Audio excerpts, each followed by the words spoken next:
আসসালামু আলাইকুম everyone, cash কুইজিনে আপনাদের সবাইকে স্বাগত জানাচ্ছি। আজকে আমি আপনাদেরকে সম্পূর্ণভাবে প্রাকৃতিক উপায়ে অ্যালোভেরা জেল তৈরি করার পদ্ধতি দেখিয়ে দিব। আর অ্যালোভেরা জেল ত্বক এবং চুলের জন্য খুব উপকারী। এটা সংরক্ষণ পদ্ধতি আপনাদেরকে জানিয়ে দিব। চলুন দেরি না করে অ্যালোভেরা তৈরির প্রসেসটা দেখে নেই। অ্যালোভেরা জেল বানানোর জন্য অ্যালোভেরার পাতা নিয়েছি এখানে 5-6টির মতো।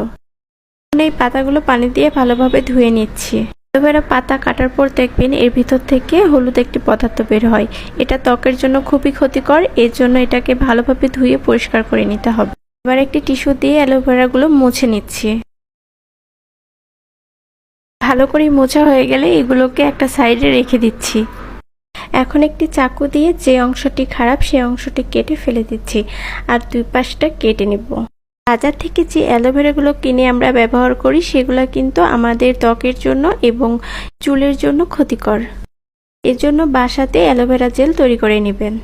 আর আমরা সবাই জানি প্রাচীনকাল থেকে অ্যালোভেরা আমাদের রূপচর্চার জন্য ব্যবহৃত হয়ে আসছে। যাদের মুখে ব্রণ আছে, ব্রণের দাগ এবং মুখে ছোপ ছোপ দাগ, এটার জন্য অ্যালোভেরা জেল ব্যবহার করতে পারেন। তাহলে আশা করছি আপনারা নিজেই পার্থক্যটা বুঝতে পারবেন।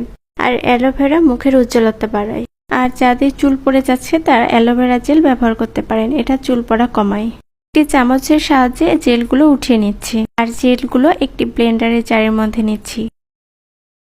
সবগুলো জেল আমি উঠিয়ে নিয়েছি, এখন এটাকে ব্লেন্ড করে নিব। অ্যালোভেরা জেলটা ভালো করে ব্লেন্ড করে নিয়েছি আর এটা দেখতে ফেনা ফেনা হয়েছে, কিছুক্ষণ রেখে দিলে এটা ঠিক হয়ে যাবে, ভয় পাওয়ার কোনো দরকার নেই। এই জেলটা সংরক্ষণ করব, এর জন্য আমি এখানে দিয়ে দিচ্ছি 4টার মতো ইক্যাপ। এটা আপনারা বাজারে পেয়ে যাবেন। ইক্যাপগুলো কেচি দিয়ে কেটে অ্যালোভেরা জেলের মধ্যে দিয়ে দিচ্ছি।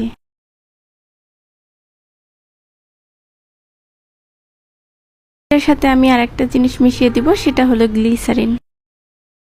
আর এই গ্লিসারিনটা 4-5 ফোঁটা দিলে হয়ে যাবে। এখন একটি চামচ দিয়ে ভালোভাবে মিশিয়ে নিতে হবে। এভাবে আপনারা অ্যালোভেরা জেলটা অনেকদিন পর্যন্ত সংরক্ষণ করতে পারবেন। এটা আপনারা নর্মাল ফ্রিজে 1 মাসের মতো রেখে ব্যবহার করতে পারবেন। আর অ্যালোভেরা জেল রাখার জন্য আমি একটা কাচের পাত্র নিয়েছি। অ্যালোভেরা জেলটা ভালো রাখার জন্য কিন্তু অবশ্যই কাচের জারে রাখতে হবে। প্লাস্টিকের জারে সংরক্ষণ করলে এটা কিন্তু বেশি দিন থাকবে না। আর কাচের জারটা কিন্তু ধুয়ে মুছে পরিষ্কার করে নিয়েছি। এরপর জেলটার মধ্যে দিয়ে ঢাকনাটা লাগিয়ে এটাকে এখন সংরক্ষণ করব। আর এটা কিন্তু ফ্রেশ জেল, এটাতে আমি কোনো কালার ব্যবহার করিনি, এর জন্য ন্যাচারাল কালারটা এসেছে। আশা করছি আজকের ভিডিওটি আপনাদের কাছে ভালো লেগেছে। যদি ভালো লাগে আমার পেজটি ফলো দিয়ে রাখবেন এবং আমার চ্যানেলটি সাবস্ক্রাইব করে রাখবেন। আমার ভিডিওতে লাইক দিবেন, কমেন্ট করবেন এবং সবার মাঝে শেয়ার করবেন। আজকে তবে এখানেই বিদায় নিচ্ছি। ভালো থাকবেন সবাই, সুস্থ থাকবেন। আল্লাহ হাফেজ।